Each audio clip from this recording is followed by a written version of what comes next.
Subhadip ready.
Madam, আজকে ক্যাম্পের বাজার সাফাই মূলত কি উপলক্ষে করলেন?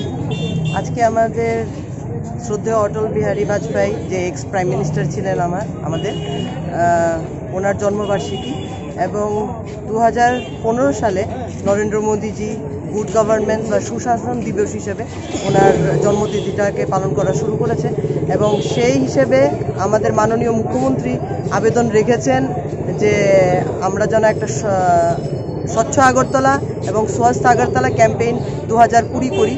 সে সব পুরোটাই একটা এই দিনটাকে অটল বিহারী বাজপেয়ীজির আজকে জন্ম লগ্নে এবং এই পূর্ণতিথিতে আমরা ক্যাম্পের বাজার এলাকায় একটা স্বচ্ছ ভারত অভিযান করেছি।